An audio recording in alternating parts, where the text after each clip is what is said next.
Let's talk about how government wants to yoink and spaloink your personal data, not only online but also in real life, as well as how you can take some steps in order to negate some of these advances. It appears that Western governments are using George Orwell's 1984 more and more as an instruction book as opposed to a universe that should be avoided at all costs. Of course, microphones under the leaves and screens behind paintings are not necessary in our timeline, as we all carry our own little listening device. And for those of you watching this who have taken the steps to install operating systems like Graphene OS onto your smartphone, you may not be out of the woods, as hardware-specific vulnerabilities or backdoors will never be something that you can definitively say you are 100% protected against, whilst using smartphone technology, of course. You can always go full caveman. One door that has open to a smartphone user plebs is the ability to communicate with each other utilising free and open source communication applications such as Signal, Matrix or its other dependencies that element, whilst making good use of encryption and, in the specific case of Matrix, decentralisation. Messaging apps such as Telegram, Signal and other mainstream texting apps make use of centralised servers to facilitate the transfer of messages and attachments between its users, and whilst this can be safe and secure with total end-to-end encryption, you can never be 100% sure that a copy of a private key, say, hasn't been replicated, as was with the case with the seemingly fully secure Encrochat platform, which, unbeknownst to its users, cloned every single private key generated between two people communicating for law enforcement to collect later and for them to then be able to unlock every single message, both sent between two people and also a group of people. This was accomplished by adding another user to the group, so essentially make messaging between two people between three, but the third one was sort of a phantom user. It was not visible to the two real people. This phantom user was granted a private key in order to decrypt the communications, and that was there ready for the feds to come and collect. This took years for them to figure out, the criminals that is, and by that time it was too late because the feds had already slammed the hammer down and gone after anyone anyway. But if you haven't heard about Encrochat, I recommend searching into it. It is interesting, to say the least. Now, getting back on track, it's this possible security vulnerability that makes the apps such as Signal pretty bloody good, but not entirely bulletproof. Matrix tries to fix this by eliminating the central point of failure altogether by making itself decentralized. That is, to not have any central servers that host everyone's private but encrypted data on them. And it's examples like these privacy-focused apps that highlight the government hatred of them, and, by extension, an individual's right to privacy. Governments around the world, such as those within the Middle East or Asia, outright ban the use of encryption chat applications that are not, quote, government-approved. Of course, what this really means is that they're not allowed because the government doesn't have access to an active backdoor to the software, so they can't read all of your messages on demand, or they're not automatically being given encryption keys so that they can decrypt any messages whenever they want to. And this is something that Western countries within Europe, Oceania and the Americas are slowly grinding away at.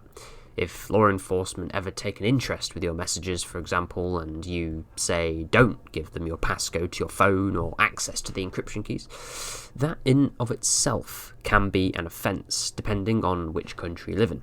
For example, not giving your phone's passcode or codes to access messages to the police within the UK is in violation of key disclosure laws, and you can be sentenced to prison just for that alone. But in reality, who wants to wait for a warrant to be issued? The police certainly don't. So, in more and more cases that go both reported and unreported, users are having their messages, devices, or even vehicles tracked, traced, and read without any consultation, either with proper legal proceedings or the person who is having this done to them. All of this to say, government tyranny has always been enacted down one avenue or the other. The thing is, nowadays there are so many different avenues into our lives that the government can exploit. It makes it difficult to cover them as privacy or freedom-minded individuals, whilst also staying out of the view of law enforcement as they become more and more brazen in the way they enact their authority. hardware backdoors, software backdoors, eavesdropping, packet sniffing, but enough of the terminology buzzwords. How best can you stay digitally strapped?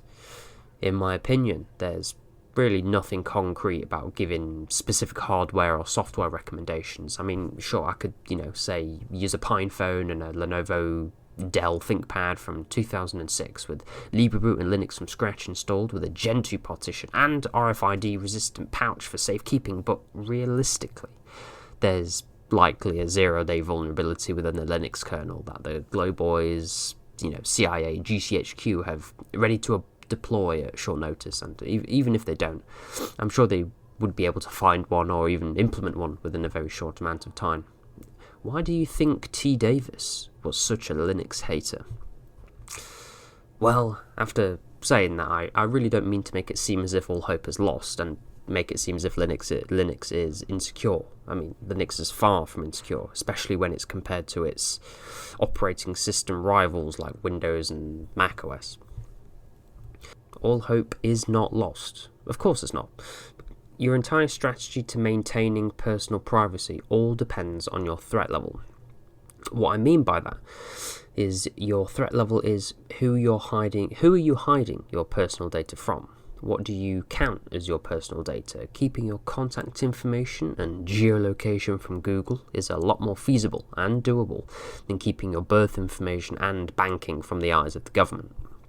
For something like that, you'd probably have better luck forgetting about the whole Lenovo ThinkPad combo and just pack up and live on the Appalachian Trail for the rest of your days, communicating with fellow social outcasts with smoke signals, contextual languages, and exchanging goods through the use of Monero. But let's think realistically and in terms of mainstream society. Assuming your threat level contains threats like facial recognition technology whilst out in public, online surveillance of your social media accounts, tracking through your mobile phone, and things of that nature, there are some simple steps that will invalidate many of their attempts to gather specific points of data about you. For example, don't wear descriptive clothes in public. Be the grey man, blend into the crowd, don't stand out. Change the way you walk if you find yourself in a large crowd within an urban centre. This is known as your gait, and can be one method to track you in a crowd. Finding yourself in an active crowd within an urban centre can be quite dangerous, especially if it's a protest of some kind. Make sure your phone is on airplane mode. Authorities all over the Western world make use of a modular device known as an IMSI catcher, which essentially acts as a mini cell tower, pinging your phone for its location data, SIM data, carrier, MAC address, the whole 9 yards. Personal note, in the past I've actually met someone who worked as an engineer for these IMSI catchers, and they are no joke. They fit in a backpack, but can also be used within police cars, vans, unmarked cars, and are present everywhere where a large crowd is expected. Same with facial recognition cameras. They can be quite small and modular now, so ensure you stay away from them and wear a face covering.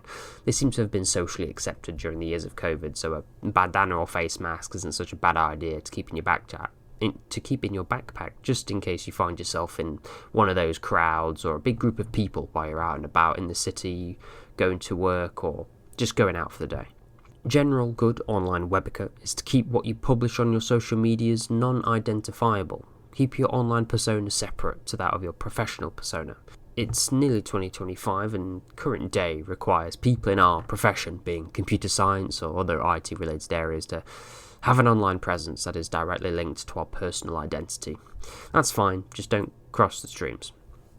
A lot of this boils down to just using common sense when it comes to these online things, offline things. Don't make yourself to be out as a target.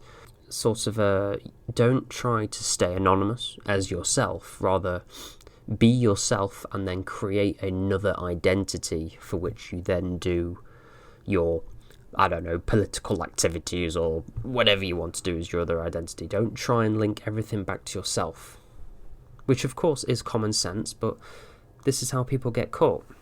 If we look at people who have utilised these anonymizing and privacy-focused applications and technologies, it's always been stupid mistakes that have gotten them caught out. It's never been the actual technology itself. This especially goes for tech like Monero or using applications on the dark web or using the Tor browser, it's never the technology that fails. It's always either an external program, third-party software, or just the user themselves making a stupid mistake, or even getting cocky. There's that one guy who ran Alphabet, I think. He was just stupid. He was genuinely stupid. I think he had something to do with his GitHub. He had an account linked to GitHub, and then that account, which was linked to his professional GitHub account, was then linked to the actual Alphabet, which was one of the largest drug running operations on the dark web for quite some time. It's just silly stuff like that. And of course, if you want to stay privacy minded whilst using technology, you don't want to be using something like an iPhone or Windows, something like that. You want to flash a privacy-focused operating system onto your phone and try and use Linux. Linux has definitely gotten a lot easier to use in recent years. You can pretty much use any Windows application, barring a few. What other pieces of advice would you have to maintain privacy online or offline? Put them in the comments. There's no way I can cover them all in this single video, but if you do have something specific in mind that I have missed for some reason, pop it in the comments. I'll make sure to read them. I really did enjoy making this video. Let me know if you enjoyed watching it, and I'll be sure to read them. If you have any suggestions, put them in the comments, and I'll add them to the pile. Like the video if you enjoyed it, subscribe if you really enjoyed it, or learn anything new. And thank you for watching all the way to the end. I'll see you in my next video.